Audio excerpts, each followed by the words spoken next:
Здраво, ова е 413-тото издание на Видеологија со Златко Ѓелевски, дигитален краток осврт за актуелни филмски остварувања, односно спонтана критичка анализа која е збир на први впечатоци илустрирани со подвижни слики. На денешниот репертоар е The Drama од Кристофер Боргли, во кој станува збор за среќно верената двојка која ја сочинуваат Ема, глумена од Зендеја, и Чарли, глумена од Роберт Патисон, пар кој е ставен на тест кога еден неочекуван пресвраќа менува нивната свадбена недела, во кој додека го одредуваат менито на свадбата со своите пријатели, Ема соопштува на прикриена вистина, која ќе ги шокира останатите и ја промени не само целосната динамика во друштвото, туку создаде непремостив јаз помеѓу неа и незиниот партнер. Кога е Кристофер Боргли во прашање,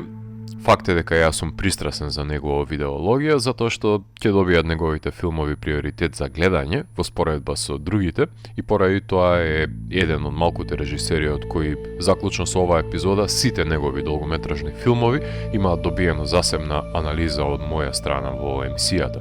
Тоа не значи дека му прогледувам низ прсти за недостатоците. Напротив, ќе го јаде и тоа гадно од моја страна ако утне во некој филм до тој степен што ќе го компрометира неговиот автентичен глас и комодифицира во рекламен спот со филмско времетраење. Токму поради тоа што Боргли е скандинавски дилетант во студискиот систем, нема да си го дозволи тој луксус. Моје е да имам доверба во неговиот абсурдизам, а негово е да ме разочара. Ема, Чарли, Рејчел и Мајк, тоа се пријателите кои што му одлучат да си ги споделат кришните тајни помеѓу себе, дознаваме дека сме во друштво на були и сајбербули како активни агресори и групацијата на пасивните, како во случајот на Мајк, кој се заштитил себе си од поранешната девојка од напад, додека пак Рејчел, глумена од Алана Хаим, исто така ја користи незината братучета како штит, за да си го аргументира незиното привилегирано место за покажување на прстот во другиот, за да прикрие својата социопатија, за на крајот на денот жртвата на насилството магично да биде етикетирана за најозлогласениот лик помеѓу овие креатури со неможност за согледување на нивната поганост. Ема е променет човек, надраснала тенденцијата, односно фиксацијата да нанесе зло и платила висока цена со оглувувањето, меѓутоа никој не сака да разговара за сршта на проблемот, зошто е таа изолирана, предмет на подсмев од врсниците, жртва на булинг, на која секој ден и го прават да ја биде одвратен, да не сака да се појави на училиште, но никој не сака да зборува воопшто за кулецот за болката, сите сакаат да го морализираат тоа што сакала да го изведе. Исто така глорификацијата на насилството, како е представено во медиумите, печатените памфлети и рекламите, како изгледа Ема во детството со пушка, која апдейт на софтвер ја спасил од снимање на манифестот за убивање, е уште еден обид на Боргли на сатиричен начин да коментира екзактно видување на дојденец на американското општество, односно како американците си го сакаат оружјето, си го фалат и слават, кое дури и гледам дека на подкасти си го рекламираат денес, така што интегрален дел е од зајдгајстот, па не е ни чудно што имаат пристап до него децата кои ги извршуваат злоделата. Во овој филм дури е зачуден и таткото на Ема зошто му има исчезнато пушката и не била пронајдена. Наместо да се забрани тој пристап и искорени булингот со едукација, емпатија и прифаќање на различностите, се зазема морализаторската позиција дека самата помисла е поштетна од неизвршеното злодело. Доколку би ја сослушале Ема до крај, би сватиле дека по изведбата на злосторството од некој друг, таа се активира на училиште за волја на иронијата во кампањи против употребата на оружје и насилство, наоѓајќи заедница која ќе ја сослуша и почитува, што ќе биде причина да ги откаже незините злонамери, затоа што веќе е погледната и забележана и не мора да остави зад себе крвав белег во светот, еден немил спектакл за да знаеме дека постоела. За мене оваа нејзина квалификација говори дека е созреана личност, која на секоја помисла на тоа насилство има бурна реакција од незиното тело, што говори дека неудобноста од самата помисла и носењето на истата со години создаваат јадежи во неа, кои никогаш нема да може да ги отстрани, па затоа сака да останат потиснати, особено во обкружувањето во кое се наоѓа, кое не се разликува нешто многу од средината во која била предмет на булинг, која не сака да го согледа незиниот прогрес како личност, ниту пак да покаже разбирање за незината болка, туку сака да се искупи за сопствените гревови со преувеличување на незините нереализирани помисли, за разлика од нивните изведени злодела. Тука се крие драмата во The Drama, која секој гледач сметам дека треба да ја земе предвид, за да се огледа дека волците во овча кожа се токму ликовите како Чарли и Рейчел. Тоа што тие се белците во друштвото, ќе оставам самите да протолкувате што значи. Рейчел е одвратниот антагонист, паразит на модерното битисување, архетип кој се присутен и во нашето општество, го имате во секое друштво, ќе го најдете во коментарите на секоја зајадлива објава на социјалните мрежи, злокомници кои се огледало на општеството, се исто така рефлексија преку која треба да биде представена визурата на гледачот, само уште да имаше огледало во својот дом за да согледаше во какво чудовиште си има претворено. Затворила момче со посебни потреби во колиба и премолчила дека е затворен додека него имаат пронајден. Не се забележува во обличувањето на незината кожа, меѓутоа сите ги знаеме овие превртливи месождери на туѓата мака, кои се ситат од неа и прават од мравката слон, од слонот прават три, кои стојат на оклоп на огромна желка и на својот грб ја носат земјата која е рамна плоча. Таа е толку игнорантна што си зема право да ги занемарува работните обврски со оглед на тоа што е колешка на Ема и потоа се буни зошто ќе ја избркале за малку од работа поради неа и дури дава еден зајадлив говор на свадбата и се обидува да ја представи во најлошо можно светло за сите останати да ја мразат подеднакво колку и самата. Штета што не враќаат возрастни назад во градинка да почнат да полагаат одделенијата, затоа што паднале според мене на тестот да бидат возрастно повеќе клеточно битие.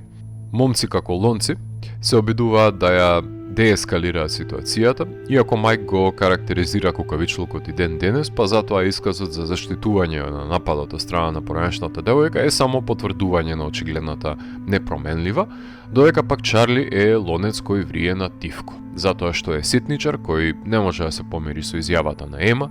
па е во постојана потрага по изговор за незиното оправдување, без разлика дали е несоодветен, како смртта на соседката на Ема во сообраќајката од младешките години, или пак запрашувањето на Миша во кое пара совет што би направила ако дознала за човек со намера да изврши злодело, на што незината осечна реакција за пријавување во полиција наместо разговарање, согледување и разубедување, го вади од кожа, веќе видно оддалечениот од здравиот разум Чарли, кој се симнува по спиралата на пропаста, експоненцијално губејќи секое мерило преку сексуалното насилство кое го наметнува на колешката, што е само манифестирање на иманентниот емотивен вртлок кој го рефлектира во психотичниот напад, кој добива своја наредна ескалација на самата свадба, каде методично склопениот говор ќе премине во импровизација во која кризата на идентитетот ќе заврши крваво, со право. Неговата загриженост дека се жени со скриен социопат прераснува во нездрава обсесија. Само за подсетување, токму тој, преку сајбербулинг, има предизвикано негов врсник и неговото семејство да се одселат во друг град. Треба почнат да се произведуваат и огледала кои нема само да се користат за декорирање на фасадата, туку ќе ги покажат и лузните на душата. Мајк, Чарли и Рейчел не само што не ги надминале нивните карактерни аномалии, имаат стекнато нови, кои се причинители за нивната нереализираност и нанесување на штета на сите наоколу, создавајќи непријатели од пријатели, користејќи ги нивните празни флоскули на обвинување на другите за да се прикријат нивните гадости, со кои ни самите не сакаат да се соочат и ги негираат како такви, иако се случиле. Ова е филм за тоа што ликовите биле и тоа што се, нивното прифаќање и неприфаќање со нивните мани и доблести, и кога некоја ознака ги крши конвенциите на нашето општество под притисокот на идеализираната верзија на себе си, со која се представуваме пред другите. Уште една сцена која е метонимија за недавање на втори шанси во животот на врската на Ема и Чарли е сцената во која забележуваат диџејката и незината навлеченост на хероин, каде се гледа двојбата за давање на можност да пушта музика без разлика на злото што тече во незините вени, со гледба која очигледно дека не може да ја занемари парот. Токму таа неможност за занемарување на автодеструктивноста е лајт мотивот на ова дело. Хуморот исто така е силно оружје со кое се послужува Боргли, како во случајот на фразата «Ќе ве средам право вас, па родителите, па бабите и дедовците», а неудобноста од ситуацијата одлично ја доловуваат актерите кои се на висината на задачата да ги доловат овие ликови заробени во врската на кои ништо не им оди според планираното, едниот се гади од себе си, а другиот исто така физички го манифестира порекнувањето на вистината.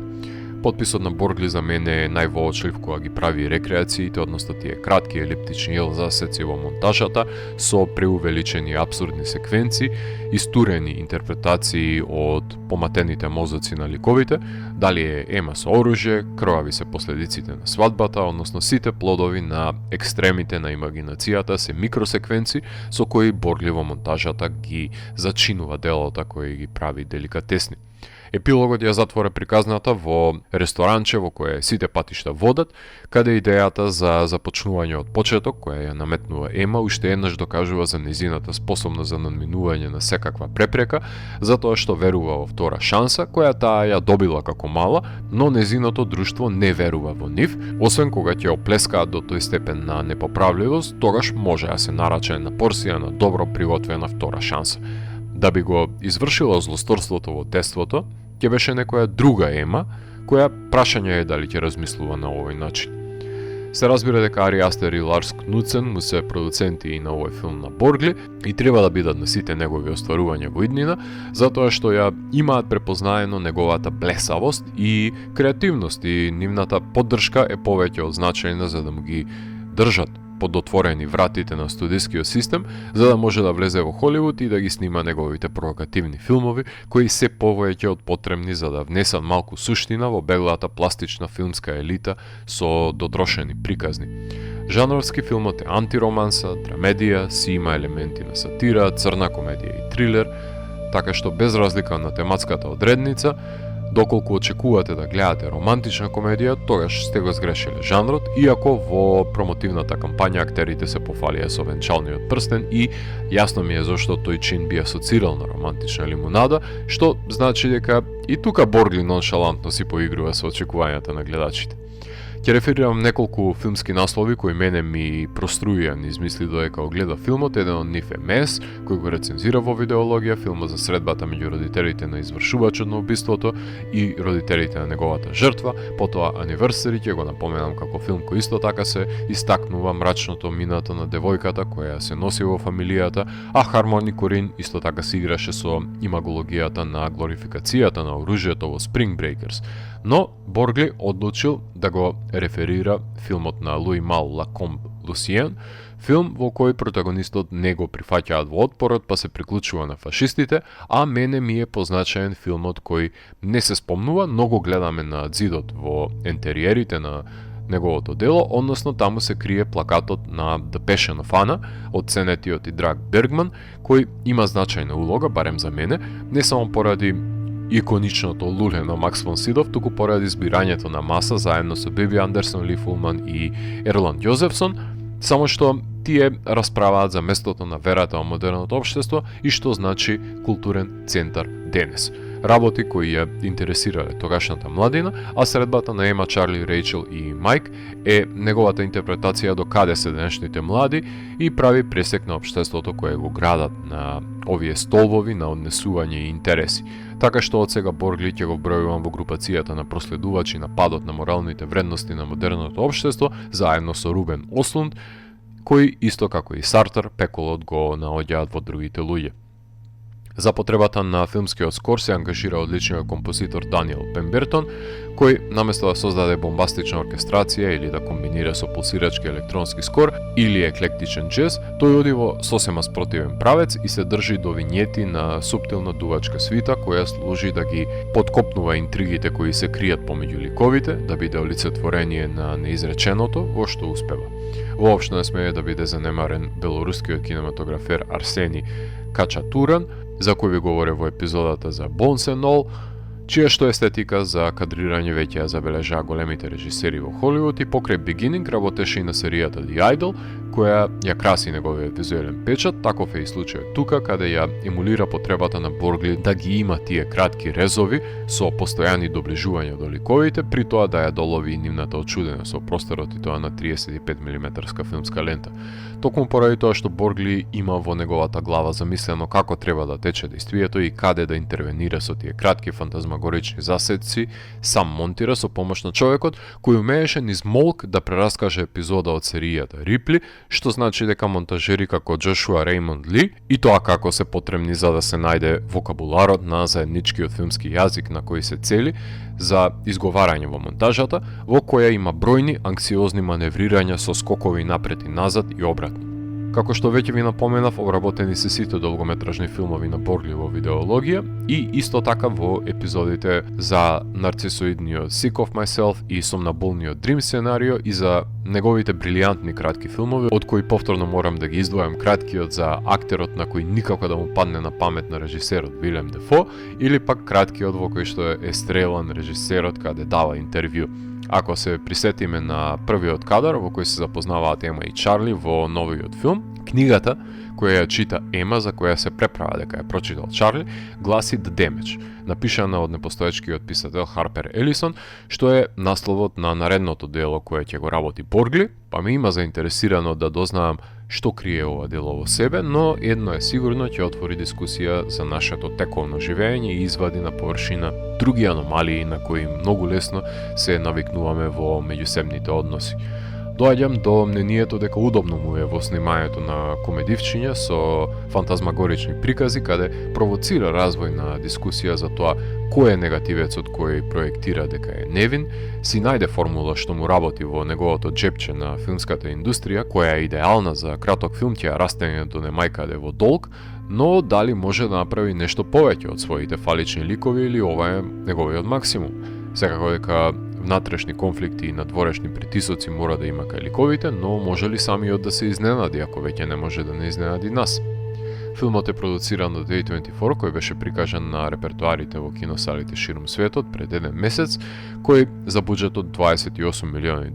им заработи 121 милиона од киноблагајните, доволно да ги закрепи огромните дупки на A24 со кои ќе ризикуваат некој друг млад режисер да испроба неговата смела визија во филмскиот свет.